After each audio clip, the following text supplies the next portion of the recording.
Hay un fenómeno interesante, o mejor dicho, hay algo fascinante que se da en el reino animal, en la naturaleza, que nosotros no tenemos la oportunidad de presenciar normalmente. Quizás algunos de nosotros que hayan viajado lo han podido ver, y es los gansos silvestres cuando se disponen a alzar el vuelo y generalmente a migrar cuando vienen las épocas frías y van buscando lo cálido.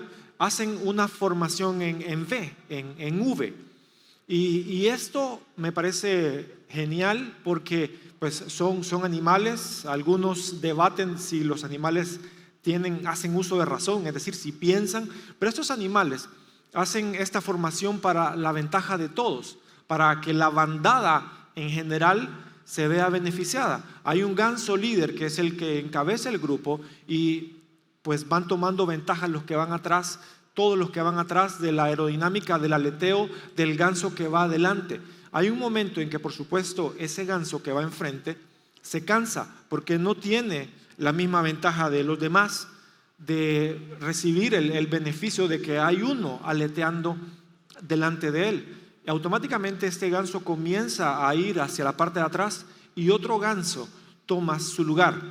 Y esto concuerda mucho con lo que vamos a estar hablando hoy, iglesia, acerca del capítulo 3 de Nehemías. Comenzamos el sábado anterior con la serie Más allá de los ladrillos y estábamos hablando de la importancia de la visión,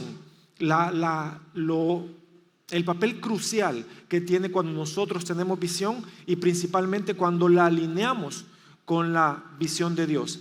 Vamos a pedirle a Dios que nos guíe en este tiempo. Les pido, por favor, me acompañen en una oración. Dios, te damos las gracias porque en tu misericordia nos permites estar acá. Gracias por cada persona que está aquí sentada. Gracias por cada persona que por cualquier razón no pudo estar aquí, pero está conectado viéndonos a través de YouTube. Y gracias por las personas que nos verán en diferido. Señor, trabaja de forma particular en cada uno de nuestros corazones, porque tú eres así. Nos hablas a cada uno de forma personal y queremos que nos enseñes. Señor, que quitemos de nuestra mente toda distracción para ser edificados por tu palabra. Es nuestro deseo y nuestra petición en el nombre de Jesús. Amén. Este capítulo 3 de Nehemías realmente representa un reto. Si alguna vez has pasado por el libro de Nehemías, igual que algunos otros que mencionan genealogías, no son libros en los que uno realmente va a deleitarse tanto en pasar tiempo, aunque vamos a tratar de extraer enseñanza, lo que Dios nos muestre a través de este capítulo que, como Edwin Cárcamo, el pastor de Tegucigalpa, lo llamaba, puede ser un poco árido. Y vamos a empezar mostrando aquí esto que está aquí. El capítulo 3 de Nehemías habla de la reedificación de la muralla. El sábado anterior le dimos bastante énfasis a eso, de cómo los muros caídos representaban una condición espiritual de un pueblo que se había alejado de Dios. Y Nehemías presentó ante el rey el proyecto de viajar, que le cediera recursos y permitir edificar la muralla. Este capítulo 3 es cual si fuese un libro de reporte de la obra que se hace. Esto es más o menos un esquema de lo que había allí en el muro. Habían 10 puertas, habían 12 puertas, pero en el capítulo 3 se mencionan 10 que eran las principales. Comenzando por la puerta de las ovejas, va en sentido contrario a las manecillas del reloj, narrando los trabajos hasta que vuelve a la puerta de las ovejas. Y algunos aspectos importantes que debemos considerar es la diversidad de grupos sociales. En este libro de Nehemías, y lo vamos a ver en algunos versos, no nos vamos a detener a leer verso por verso porque sería demasiado largo y quizás no nos aportaría tanto como cuando seleccionamos algunos versos específicos para extraer lo que Dios nos muestra allí, la riqueza que hay allí. Vamos a encontrar sacerdotes, vamos a encontrar líderes, vamos a encontrar artesanos de la joyería, orfebres, vamos a encontrar perfumistas, vamos a encontrar mujeres. Todos los grupos sociales se están involucrando y comprometiendo a trabajar. También hay una participación activa. una participación colectiva. Es decir, la participación no llega, ok, yo voy a orar por los que están trabajando en el muro, créanme, voy a estar ayunando por ustedes, sino que todos los que se muestran ahí, hay más de 40 grupos de personas trabajando. Todos están trabajando, todos están haciendo algo activamente, dan ese paso hacia el frente. Además vemos una distribución del trabajo. Hay un momento, y lo vamos a hablar, donde a algunos les toca hacer más de lo que tenían asignado a un inicio. Pero ¿por qué sucede eso? ¿Y por qué sucede así en nuestras realidades? Porque alguien más no hace su trabajo. Cuando me toca a mí hacer el trabajo de otra persona, es sencillamente porque esa persona, por cualquier razón, no hizo su trabajo. Pero en general, la distribución del trabajo es conforme a la capacidad de cada uno. Y finalmente hay una motivación unificada. Es decir, todos están apuntando hacia un mismo objetivo. No todos son iguales, hay diversidad. No todos tienen las mismas capacidades, pero todos apuntan a una sola cosa, que es levantar la muralla. Así que antes de entrar al texto del capítulo 3, vamos a leer los versos 17 y 18 del capítulo 2, que es Nehemías hablando con la gente luego de haber obtenido el visto bueno de parte del rey. Dice lo siguiente: por eso les dije, ustedes son testigos de nuestra desgracia. Jerusalén está en ruinas y sus puertas han sido consumidas por el fuego.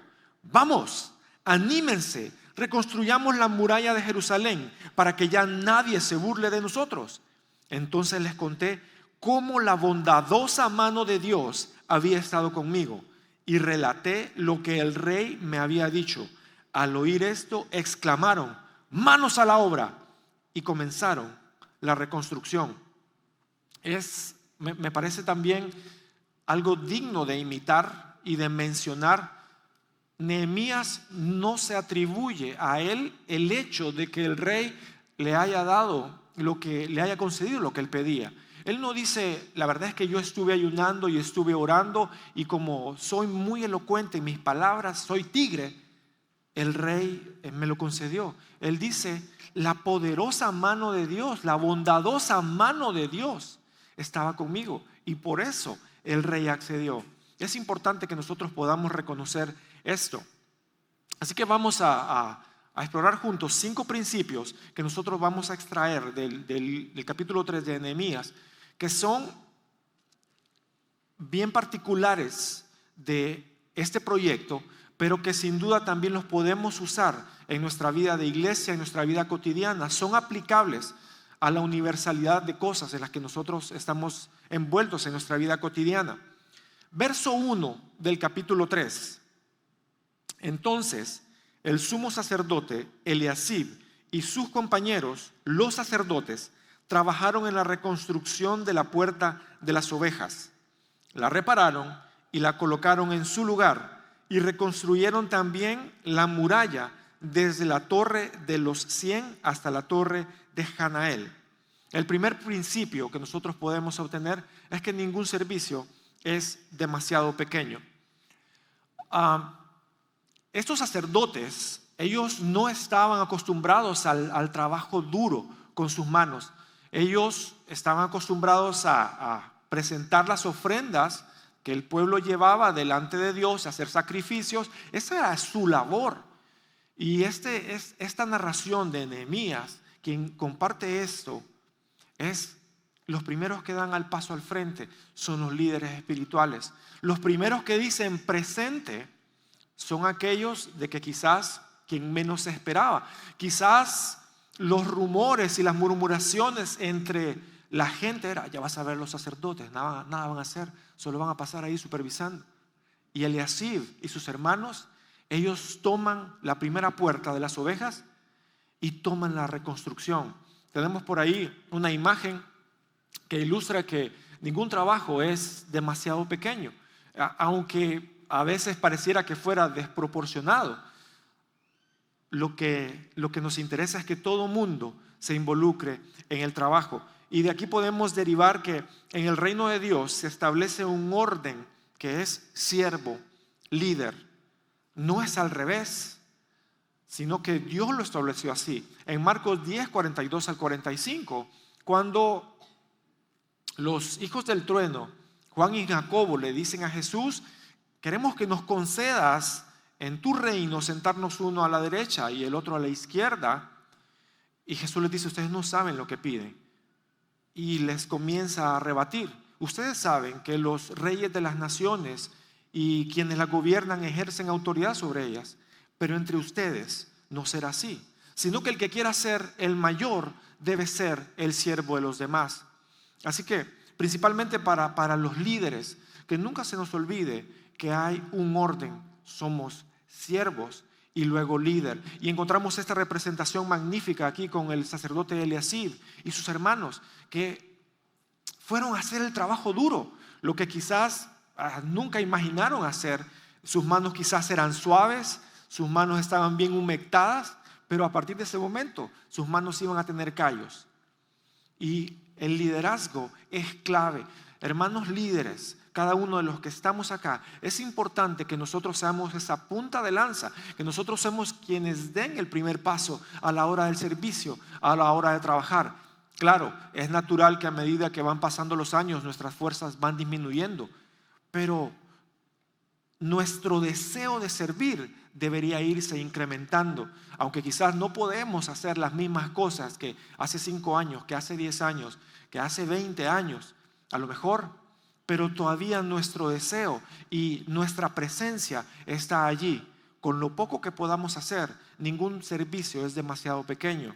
Y otro punto importante es que los líderes deben estar dispuestos a ensuciarse las manos. En el reino de Dios, si respetamos el orden establecido por Dios, ninguno de nosotros debe aspirar a un puesto de liderazgo sin antes haber sudado la gota gorda, sin antes haberse ensuciado las manos, sin antes haber hecho todo lo que se nos pide hacer, porque lo que Dios nos pide antes es servir, porque el que quiera ser el mayor debe ser el siervo. Y tal vez hay personas que ni siquiera están buscando ser líderes, pero Dios pone a esas personas y Dios le muestra a los líderes, a los pastores, a esas personas que están interesados en servir a los demás y que con su ejemplo pueden liderar. Así que, líder, pregúntate: ¿cómo es tu ejemplo en este momento? A lo mejor estás desanimado, estás pasando por una crisis de desánimo porque las personas que te toca liderar no son tan fáciles. Puede ser que estés agobiado por diversas situaciones.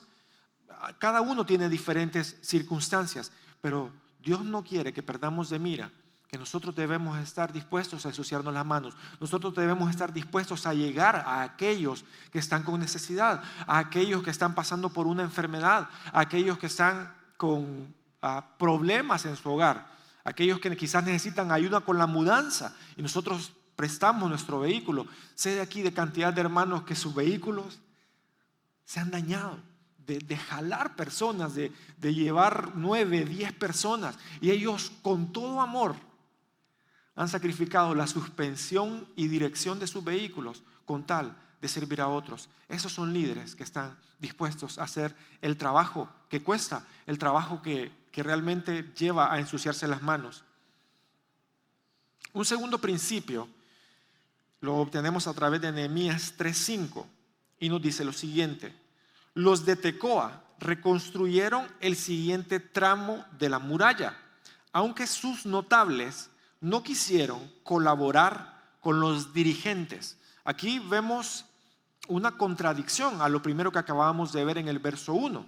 Estos tecoitas, ellos trabajaron, pero sus nobles, dice otra versión, esta dice sus notables, la gente poderosa, sus líderes, no quisieron involucrarse. Una versión dice no quisieron poner su hombro.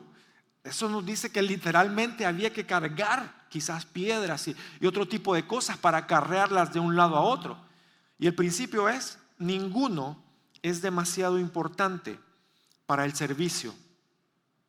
Ninguno de nosotros debería considerar eso ya no está a mi nivel. Antes, cuando era gato, sí, pero ahora no. Ninguno de nosotros debería considerarse demasiado importante como para hacer algo. En la última reunión de oración que tuvimos, hubo poca concurrencia, pero se nos pidió después de la reunión, lo que se nos pide en muchas otras ocasiones, si podemos colaborar con colectar las sillas y juntarlas aquí a mi mano izquierda. Ahí estaba el pastor Julio con sus sillas. ¿Por qué? Porque nadie es demasiado importante para el trabajo que haya que realizar. Nuevamente, puede ser que conforme pasen los años no tenemos las mismas fuerzas. Vamos a ver a veces al pastor Johan ahí en el área de parqueo dando la bienvenida a los carros. Los parquea torcidos, pero ahí está. No es cierto. Ahí está. ¿Por qué? Porque ninguno de nosotros es demasiado importante para el trabajo. Y algo notable de estos hermanos de Tecoa, no es de Tocoa, es de Tecoa, es que a pesar de que sus líderes no se involucraron, ellos estaban allí. Y eso nos permite entender lo siguiente: mi servicio no debe depender de otros. Queda claro que los líderes no les estorbaron en servir. Les dijeron, bueno, si ustedes quieren ir, vayan, nosotros no vamos a ir. Eso está debajo de nuestro nivel. Así que los de Tecoa, ellos fueron a ayudar, fueron a poner su hombro para colaborar con la reconstrucción de los muros, porque su servicio no dependía de sus líderes. Así que esto va para cada uno de nosotros. Nuestro servicio no debe depender de si mi líder lo hace. Es que sí, estoy esperando que el líder lo haga, porque si no, no arranco. Es difícil, claro. Yo sé que molesta, que incomoda cuando todo el mundo está agitado y el líder solo está tomando fotos y subiendo a las redes sociales. Sí, pero nuestro servicio no debería depender de nadie, ni de los que están a mi alrededor, ni de los que están en autoridad por encima de mí. Porque también nos incomoda cuando vemos, ya vas a ver aquel solo va a poner a servir los frescos y con la poquita, así se la va a llevar, suave. Y estamos más atentos de lo que hacen o lo que no hacen otros que de hacer lo que nos corresponde a nosotros. En Juan 21, 20 al 22, esto es después de que Jesús afirma a Pedro, porque había que afirmarlo después de que él lo negó. Pedro estaba con sentimientos de culpa, remordimiento, y lo lleva a esa instancia donde: Pedro, ¿me amas? Y en el verso antes, 19, le dice: sígueme. Luego Pedro vuelve a ver atrás y ve que va el discípulo amado, el que se recostó en Jesús, el que le preguntó que quién era el que lo iba a traicionar. Y Pedro le dice, o sea, Juan, y Pedro le dice: ¿y este qué? Jesús le responde: si yo quiero que él quede hasta que yo vuelva, ¿a ti qué? Sígueme tú. Sígueme tú. Y esa instrucción sigue vigente para cada uno de nosotros hoy. Dios nos dice: sígueme tú. No importa si quien está a la par tuya no quiere seguir a Jesús. No importa si tus líderes no quieren seguir a Jesús. Qué mal, pero síguelo tú. Sigamos cada uno de nosotros de forma particular a Jesús, porque ese es un llamado personal, no es un llamado colectivo. Claro, cuando somos un grupo, cuando estamos la colectividad del cuerpo de Cristo, hacemos mucho mejor el trabajo, pero el llamado es personal. Así que cada uno de nosotros, así como Jesús le dijo a Pedro, sigámoslo nosotros. Y una pregunta que puede resaltar de este texto: si hoy se escribiera sobre mi servicio en la obra, ¿qué se diría de mí? ¿Qué se dijo de los nobles, de los tecoitas, que no quisieron poner su hombro? ¿Qué se diría de mi servicio? Piensa ahí en la interioridad de tu mente. ¿Qué se diría de mi servicio? Y puedes ser transparente, porque es algo que está solo delante de Dios. Puede ser que en tu diagnóstico honesto digas: no, gracias a Dios, siempre que me llaman ahí estoy, y aunque a donde no me llaman también ahí estoy. Cuando veo a alguien y veo que están cortos ahí en el parqueo, me paro allí y empiezo a apoyar. Cuando veo que no hay suficientes sugieres, entonces, aunque haya venido con la camisa del Barça, me paro allí. ¿Qué se diría de mí? Puede ser que tu historia sea más bien lo contrario.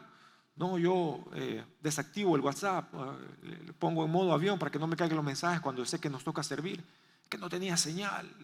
Y ponemos diferentes tipos de pretextos o razones y nos cuesta.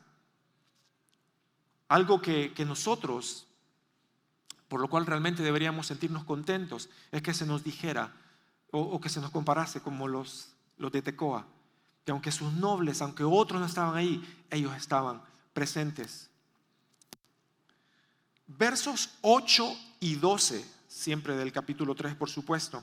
Uziel, hijo de Jaraías, que era uno de los plateros, otras versiones dicen de los orfebres, que eran quienes trabajaban el oro, reconstruyó el siguiente tramo de la muralla, y uno de los perfumistas, llamado Hananías, el siguiente. Entre los dos reconstruyeron la muralla de Jerusalén hasta la muralla ancha. Salum, verso 12, hijo de Alojes, que era gobernador de la otra mitad del distrito de Jerusalén, reconstruyó el siguiente tramo con la ayuda de sus hijas.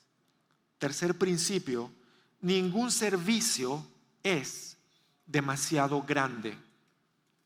Vemos este otro cuadro. Hay un orfebre acostumbrado a trabajar con cosas pequeñas, con metales preciosos. Ahora va a trabajar con piedras grandes y nada de preciosas. Y tenemos a un perfumista, nada más y nada menos. Si alguien podría haber dicho: yo no pertenezco a ese lugar, era un perfumista. ¿Y qué iba a hacer el perfumista? Echarle perfume a todos en las axilas. Esa iba a ser su labor. Ahí puedo ser útil yo a acabar con los malos olores. No, la palabra de Dios dice que entre ellos dos, entre las personas menos esperadas, reconstruyeron una parte del muro. Personas quizás que algunos los menospreciaron, de los que algunos no daban crédito a lo que estaban viendo, estaban allí diciendo presente porque tenían una mente unificada, tenían un propósito, un motivo unificado.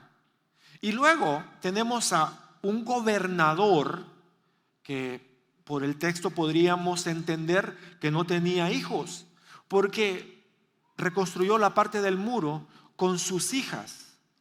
Esa no es la cita más esperada que una hija quisiera tener con su padre. Tengamos una date hoy. ¿A dónde vamos? Al muro, a reconstruir. Justamente el lunes de esta semana que acaba de pasar tuve una cita con mi hija mayor, fuimos al cine. Hace bastante tiempo que no salíamos los dos juntos y fue bueno, pero quizás no hubiera sido la misma experiencia si le hubiera dicho: vamos a echar unas paladas de tierra y arena y hacer mezcla. Y sin embargo, las hijas de este noble estuvieron allí. Eso nos permite entender que cualquiera es apto para el servicio. Cualquiera de nosotros. Nosotros no tenemos absolutamente nada especial. Si hoy estás aquí por primera vez o tal vez llevas tiempo visitándonos y nunca te has preguntado, o tal vez te lo has preguntado pero no has tenido respuesta hasta el momento de cómo es que sucede una reunión como esta, quiero contarte más o menos cómo se lleva a cabo. Normalmente un equipo liderado por el pastor Denis Chavarría, que son el equipo de programación, ellos comienzan a ver los temas de que se va a tratar una serie, la música que va a estar conteniendo para cuerpar la serie, se lleva al grupo de pastores. Una vez eso, se tienen que designar quiénes son los que van a exponer cada uno de los temas. Hay que buscar los músicos que van a estar allí, quienes van a tocar en la banda. Luego también necesitamos un equipo técnico que esté aquí atrás en backstage para que si sucede alguna eventualidad salgan corriendo, y son los que sacan todo este tipo de cosas que hacen el trabajo más invisible pero importante. Tenemos unos sugieres que vienen aquí más o menos 5:15 de la tarde a orar, a dar instrucciones, para dar la bienvenida. Tenemos gente que está en parqueo, tenemos gente que está en el mixer y llevando el control de todo lo que es el sonido, de lo que es las cámaras. Tenemos gente que está en multimedia poniendo las letras de las canciones, no para que las canten ustedes, sino para que las lean los que están acá, porque no se las aprenden. Tenemos gente que está cuidando niños aquí en las aulas, una cantidad de personas. Está el personal administrativo que está ayudando también con todas las donaciones, y si alguien se me quedó por fuera, lo siento, no es intencional. Tenemos una cantidad de gente que se requiere para montar una reunión como esta, y lo que a veces puede ser difícil es encontrar voluntarios que se anoten para servir, para dar los anuncios.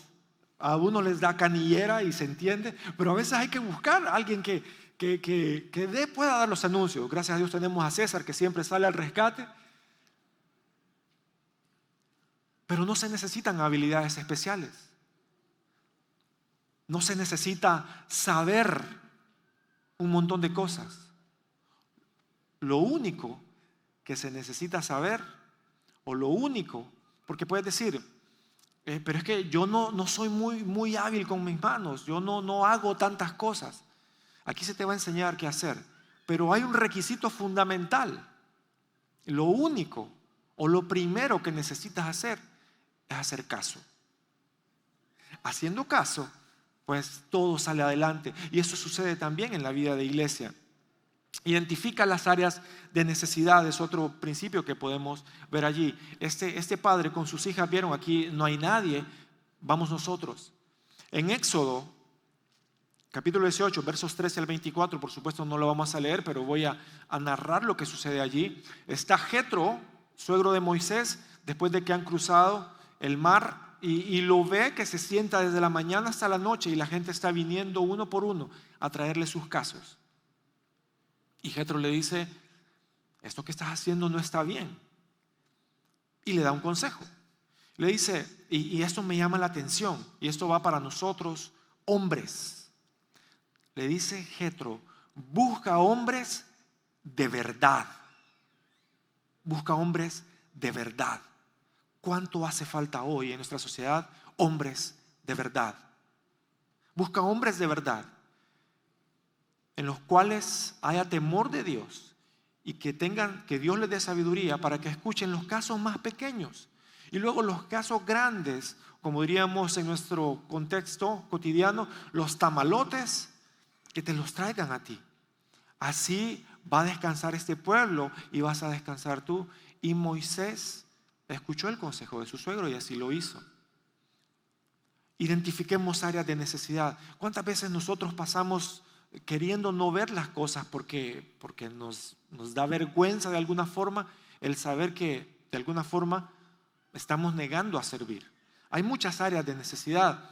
Si tienes poco tiempo de estar acá o solo nos visitas los sábados y alguna vez te has preguntado qué se necesita hacer para ser uno de los sugieres, o qué se necesita hacer para estar en parqueo, solo necesitas hacer caso. Eso es todo lo que necesitas hacer. Nehemías 3:20. Hablando en serio, puedes acercarte a cualquiera de los sugieres y decir, yo quisiera servir, ¿con quién me anoto? Y ellos gustosamente te van a decir, te van a meter a su propio equipo para que seas uno de los balones de oro de su cuadrilla. Nehemías 3:20. El tramo siguiente, es decir, el sector que va desde la esquina hasta la puerta de la casa del sumo sacerdote, Eliasib, que fue quien comenzó ahí en la puerta de las ovejas, lo reconstruyó con entusiasmo Baruch, hijo de Sabai. Así que esto nos lleva al principio de sirve con la mejor actitud. Es interesante que este Baruch, la palabra que en hebreo se usa, se puede traducir como que estaba resplandeciente o estaba encendido. Es decir, Baruch estaba con una alegría en su rostro que no lo podía ocultar. Tenemos por ahí una imagen de un ministerio de Ujieres, si me ayudan con la imagen. No es de aquí, por supuesto, que se llama, está atrás de mí, aquí está, gracias. Se llama Sonrisas Celestiales. Se nota que están disfrutando su trabajo. No son aquí no hay de eso. Todos nuestros sugieres están con una sonrisa flamante. Baruc disfrutaba su trabajo. Y eso nos debe llevar a pensar, ¿qué significa para mí servir, trabajar, ayudar? Debería tener ese resplandor que tenía Baruc, que quizás andaba silbando, cantando las canciones que eran típicas de ese momento, y eso inyectaba ánimo a los demás, porque donde hay uno que está animado, inyecta a los demás. Y los demás se contagian con esa energía y comenzamos con una mejor actitud. El servicio no debe ser una carga, sino deberíamos verlo como un privilegio. Porque nosotros no tenemos nada especial, como lo he mencionado antes. Y Jesús, que nos obsequió la vida eterna a cambio de tan solo tener fe en Él, nos dio ese regalo tan maravilloso, y ese fue el milagro más grande que pudiera existir, que un pecador como yo pueda tener acceso a la vida eterna, o pueda tener la vida eterna, porque Jesús murió por mí y no me pide absolutamente nada más que mi fe. Entonces, el hecho de que yo pueda hacer algo para resarcir, aunque todo lo que haga nunca jamás se va a comparar con el sacrificio de Jesús, el que yo tenga la oportunidad debería ser para mí un privilegio, porque puedo participar en la experiencia de servir a otros, puedo participar en la experiencia de honrar a Dios con lo poco o mucho que pueda hacer. El servir no debe ser una carga, sino un privilegio. En Filipenses 2 se nos habla sobre algo que nos dice que no hagamos nuestro servicio, que estemos unánimes, sino que no hagamos nada por contienda o por vanidad, sino que cada uno considere a los demás como superiores a sí mismo. Y luego nos dice, haya en ustedes el mismo espíritu que hubo en Jesús, el cual no estimó el ser igual a Dios como cosa a que aferrarse, sino que descendió tomando forma de siervo. Lo más degradante, lo más humillante que podía pasar Dios es tomar nuestra forma y venir a nacer a este mundo. Y Él nos amó tanto que sin embargo lo hizo.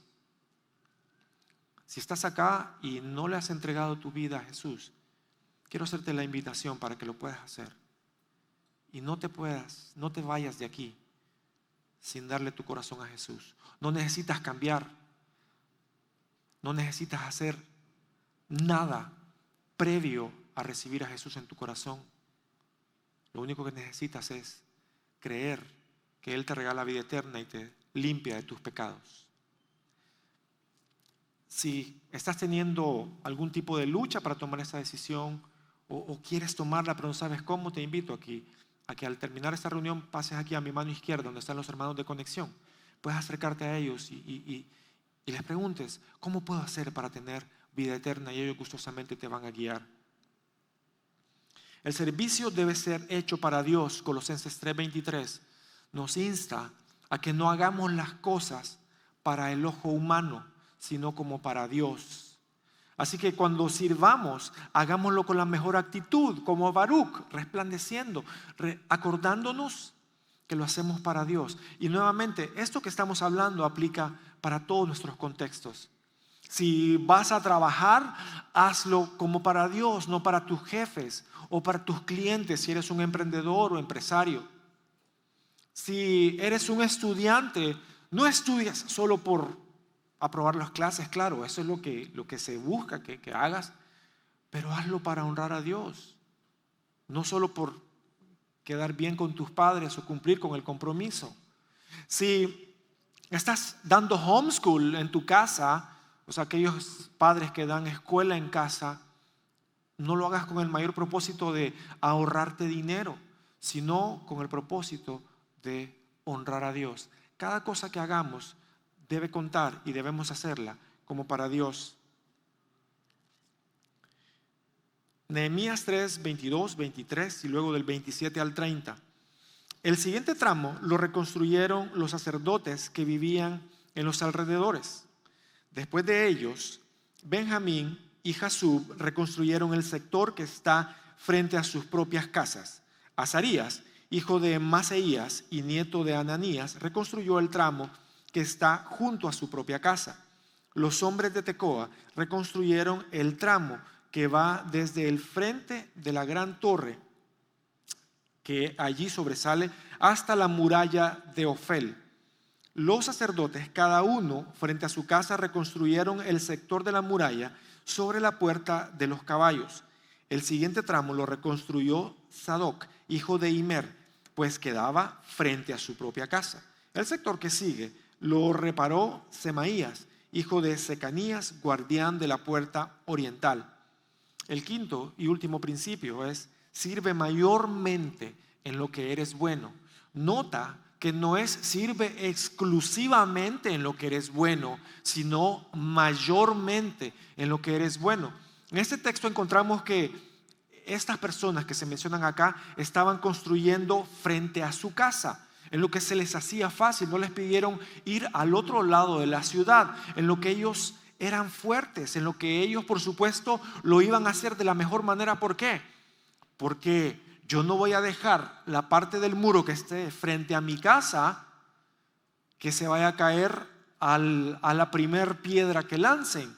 No la voy a dejar frágil, la voy a hacer de la mejor manera porque significa protección. Cada uno lo hacía porque es donde estaban en su zona que les era familiar. Y este principio lo podemos llevar a eso. Cada uno de nosotros sirva mayormente en aquello en lo que somos buenos. Puede ser que quieras ser de los que canta aquí y ese ha sido tu deseo, ha sido como lo que has añorado, pero puede ser que así como en la imagen, mientras cantas, los otros arrugan la cara. Tal vez esa no es tu área.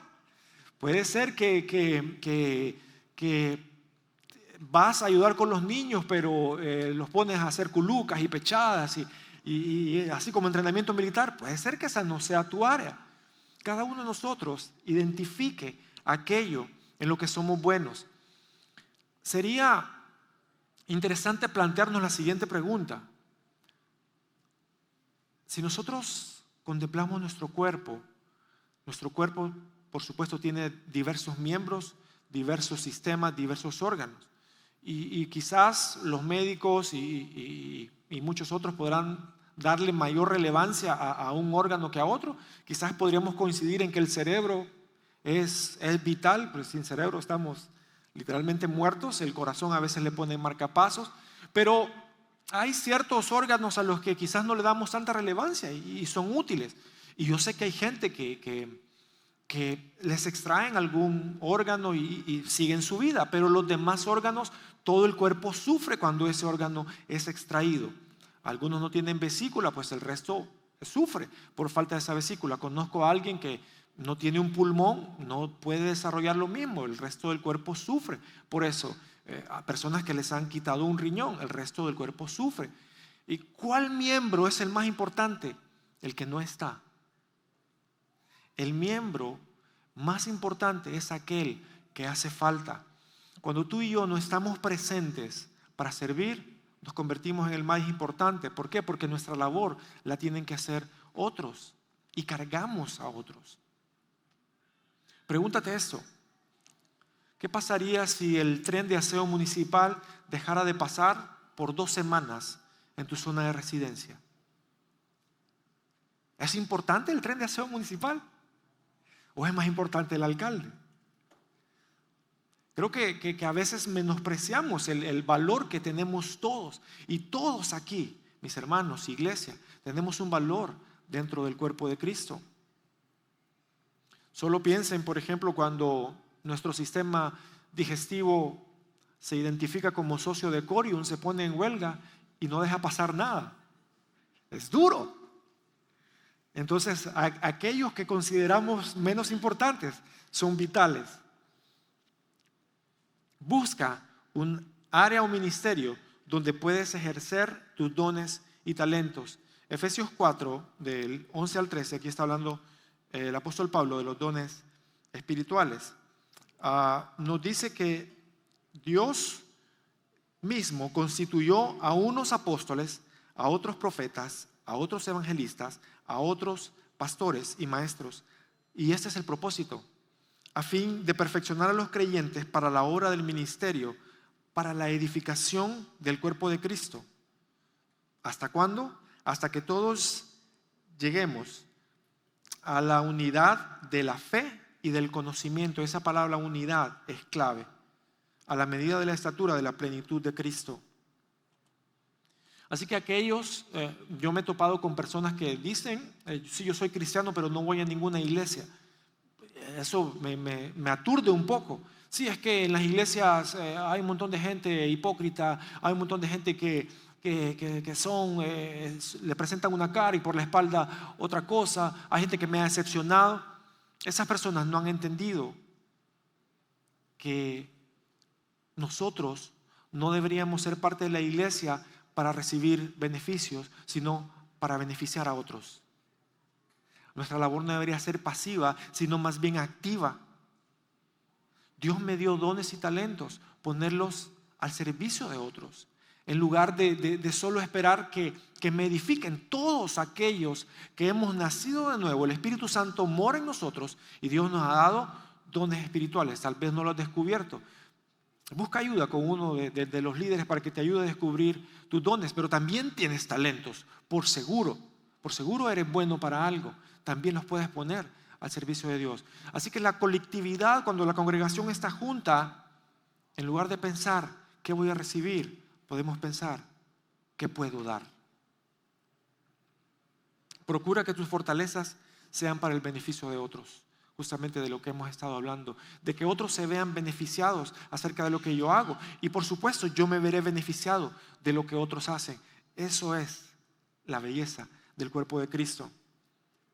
Cerrando con esta frase: al restaurar el muro de Jerusalén, cada uno ocupó su lugar. No todos ocuparon el mismo lugar, pero todos trabajaron con una misma mente. Todos trabajaron con un mismo corazón. Hoy también nosotros podemos servir juntos y levantar los muros de nuestro entorno, los muros caídos de nuestro entorno. Usemos nuestros dones, usemos nuestros talentos para que sean instrumentos para restaurar, para reparar, y que todo sea para la gloria de Dios. Por favor, me acompañen en oración. Dios, gracias porque podemos ser edificados. Gracias porque podemos ser enseñados por tu palabra. Tenemos ejemplos de hombres y mujeres que no se atemorizaron, no se escondieron, sino que alzaron la mano, dieron el paso al frente, dieron su espalda, sus hombros, sus manos, sus ideas para levantar esos muros. Hoy necesitamos en nuestro mundo, en nuestro alrededor, en nuestro vecindario, en nuestras familias, hombres y mujeres valientes que también alcen la mano, que den el paso al frente y levanten esos muros. Te rogamos, Señor, que podamos ser encontrados entre esos que dan el paso al frente, entre esos que sirven así como Baruch, con alegría, entre esos que a pesar de que otros no trabajen, nosotros sí lo hacemos. En el nombre de Jesús. Amén.